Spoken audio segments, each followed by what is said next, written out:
Today I want to show you 200 of the best dollars I've ever spent in motorcycles and dirt bikes, and that is the MoTool Slacker Digital Sag Scale. This is a tool that I have used so many times, and if you're going to be setting up more than one bike a year, let's say you got a fleet of bikes between you and your kids and your buddies or whatever, this is a tool that I highly recommend, because so many of us are not setting the proper amount of sag on our bikes, and that's because it's a little bit of a process. You can use like different measurement tools and things, but you need like 2 helpers in order to do that correctly. Typically speaking, you got to have all your gear on, and you got to be on the bike either sitting or standing or whatever, and then you're going to have somebody like helping you hold the handlebars sometime or hold the bike up, and then somebody else to come back here and actually take the measurement. This MoTool Sag Scale takes all of that guesswork away. I bought this at Rocky Mountain ATV, as I do with most of the things that I buy for my dirt bikes, and this thing has become indispensable to me setting up bikes and getting them set up properly. So the way this works is you take your sag scale, your MoTool sag scale, the Slacker here. This is the V4. I'll put links to this. You snap this down on your axle, and then you've got a little hook up here that you can come and bring the actual measurement, the actual hook onto this. Now I'll turn this on. Now, some people will do a measurement straight up and down. In fact, this KTM actually puts a little sag mark right here straight up from the axle. A lot of times what I like to do is, from what I've read and stuff, is to kind of hook this up where the swing arm would arc up. So I don't put it straight here. Your results may vary, but I just kind of move it down a little bit, because I know that the swing arm isn't making a straight line, it's making an arc, if you can get that. So you've got a pivot point here, and the swing arm is arcing in a circle rather than going straight up and down. So I put the hook over here on a little bit of an arc. So at that point, I've got that set, and then this is the Bluetooth version. I have another version of this where it's a wired piece, where you have a wire that comes between the control down here and then your readout, your remote display up here. This one is actually hooked right in. So if you notice this, if you can see, I don't know if you can see this, we're getting an adjustment down there, and we're getting the exact same readout here. Now what I'll do is I then just put this up on the handlebars, similar to this.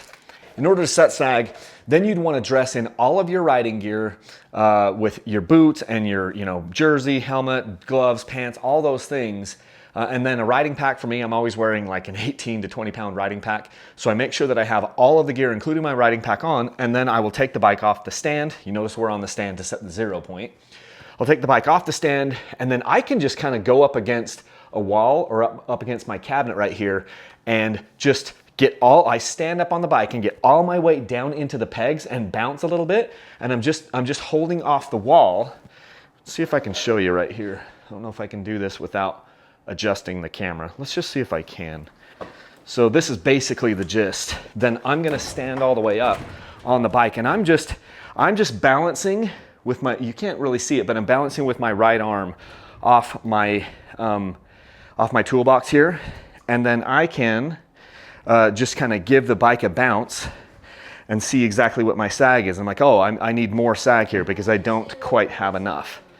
So I'll bounce it, just kind of make sure it settles in the same spot, and that seems to be good.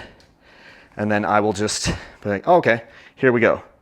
So at that point, then I know I'm gonna need to add a little bit more or less preload on that spring. But anyway, this is a tool that I've used now for years and years and years, and I love it. It allows me to set sag on my own. I used to have people come into the shop and help me. My kids, anybody would be coming in here, and it was just kind of a hassle to have to drag people in order to get the sag set properly. Now I know I can get my sag set correctly the first time, every time, and I don't need anyone to help me, which is super great. So I understand it's a little, $200 is $200. You can get the, just the standard version of this, I think for around 170 or so, 175. But the version that I've got here is the Bluetooth version with the remote readout, and what is it? It's right around $200, maybe $205 from Rocky Mountain ATV. I've got a link down in the video description here. And if you use that link, it'll actually help support Dirt Bike Channel, so that would be very much appreciated. Rocky Mountain ATV is great. They sell these things, super fast shipping. It's free shipping with orders, I think, over about 75 bucks or something like that.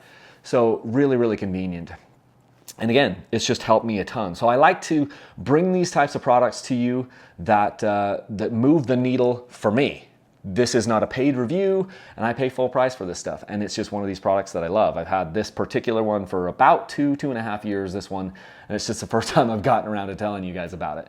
I did a review on these maybe 4 or 5 years ago, but I thought it was time to kind of just do another one here because it is a really stinking cool product.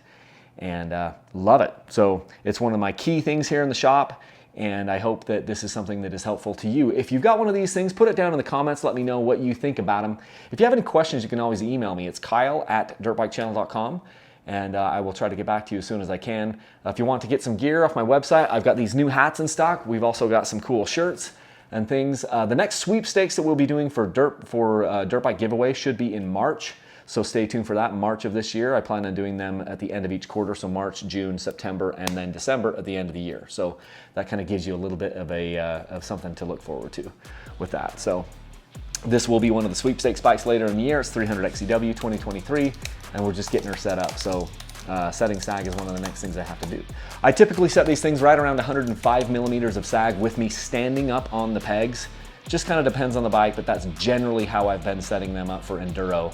Is 105 millimeters of sag with me wearing all my gear and everything, and I can do that without changing spring rates because I'm about 172-ish pounds in the buff in my birthday suit. By the time I get all my gear there, I'm probably pushing 200 pounds with all the gear on, and I'm able to get 105 millimeters of sag reliably on the stock springs on basically every bike I've ever had. So just gives you a little bit of an idea there. So thank you so much for watching this video, and until next time, leave a single track.